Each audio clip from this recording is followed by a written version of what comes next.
बिस्मिल्लाहिर्रहमानिर्रहीम। ये एसपीएससी के पास्ट पेपर से लिंग्विस्टिक्स के एमसीक्यूज़ हैं जो आज मैं इस लेक्चर में हल करूँगा और इससे आपको मदद फराहम हो सकती है आपके आने वाले एसपीएससी लेक्चर टेस्ट में। लैंग्वेज इज़ नेवर स्टैटिक, ये बात कही जाती है लिंग्विस्टिक्स में कि लैंग्वेज स्टैटिक नहीं होती, यानी कि एक जगह पर लैंग्वेज स्टगनेंट नहीं हो जाती, वो डेवलप होती रहती है, प्रोग्रेस होती रहती है, बढ़ती रहती है। इट गोज ऑन चेंजिंग, वो तब्दील होती रहती है। This property of language is called dynamic. हम कहते हैं लैंग्वेज इज डायनामिक। तो language is dynamic means language is never static, it goes on changing. ये क्वेश्चन आ सकता है, ठीक है। आप कोर्स में ज्वाइन करने के लिए इस नंबर पर रब्ता कर सकते हैं। Full preparation of English lecturer. Second question हम देखते हैं। Human beings can talk about experiences, objects and events which are not present at the time and place of speaking. This property of language is called, हम यानी कि human beings language को इस्तेमाल करते हुए अपने पास्ट एक्सपीरियंसेस हम बताते हैं कि कल क्या हुआ, 5 साल पहले क्या हुआ था, फला जगह या फला वक्त के अंदर क्या हुआ था, या किसी चीज़ के बारे में हम बात करते हैं जो कि स्पीकिंग टाइम या प्लेस पे मौजूद नहीं होती, या कोई ऐसा इवेंट हम डिस्क्राइब करते हैं जो पहले हो चुका हो या उस स्पीकिंग वाली जगह पर प्लेस ऑफ स्पीकिंग पर मौजूद ना हो, तो इस लैंग्वेज की प्रॉपर्टी को हम कहते हैं डिस्प्लेसमेंट। डिस्प्लेसमेंट कहते हैं।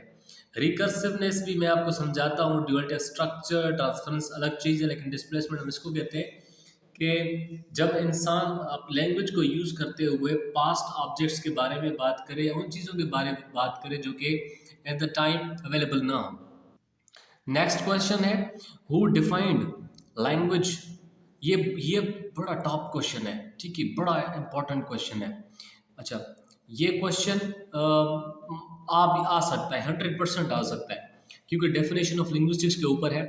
Who defined language as a purely human and non instinctive method of communicating ideas, emotions and desires by means of voluntarily produce symbols.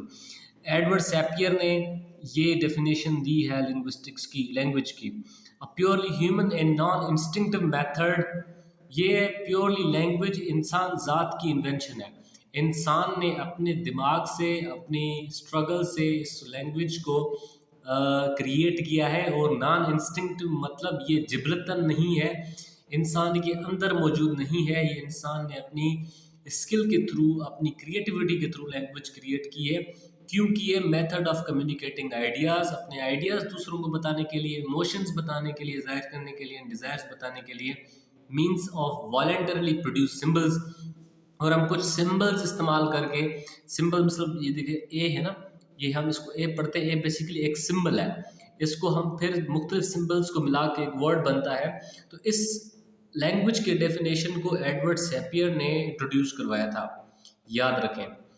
देखो ये क्वेश्चन हम देखते हैं 72। Human language is structured at levels of phonemes and morphemes and at level of words. This property of language is called duality of structure. देखो, एक words का morpheme होता है, मॉर्फीम मतलब रिटन फॉर्म ऑफ वर्ड। मिसाल के तौर पर हम एक वर्ड लिखते हैं ना, ये पेन वर्ड है, ये पेन लिखा हुआ है PEN, ये इसका मॉर्फीम है। मॉर्फीम मतलब मार्फ मतलब physical representation of a word. Phoneme बोलते हैं साउंड को, जब फैन हम कहते हैं ना, फैन ये साउंड है, इसको फनीम कहते हैं। तो लैंग्वेज को मार्फीम और फनीम लेवल पर जो डिफ्रेंशिएट किया गया है उसको हम ड्यूअलिटी ऑफ स्ट्रक्चर कहते हैं, ठीक है, duality of structure. Next question देखते हैं। A little change in sound can change the meaning. थोड़ी अगर हम स्लाइटली अगर उसके अंदर हम प्रोनाउंसिएशन के अंदर चेंज कर देते हैं तो मीनिंग भी चेंज हो जाती है। इसे हम डिस्क्रीटनेस कहते हैं, ठीक है। क्या कहते हैं? Discreteness. Discreteness of language means some certain sounds have certain meanings, ठीक है। फॉर एग्जाम्पल जैसे ये लिट है और ये लाइट है, ठीक है, और ये लाइट है, ठीक है। तो ये लाइट बेसिकली इनकी मॉर्फीम्स तो डिफरेंट है, लेकिन इनके फनीम्स भी डिफरेंट है। ये इसके और इसके फ़नीम सेम है, मॉर्फीम्स डिफरेंट है, तो हम अगर प्रोनाउंसिएशन चेंज करते हैं तो ऑब्वियसली इसकी मीनिंग भी चेंज हो जाती है। ठीक है, चैनल को सब्सक्राइब ज़रूर करें और इस कोर्स में एडमिशन हासिल करने के लिए इस नंबर पर आप रब्ता कर सकते हैं। ठीक है, thanks so much for watching.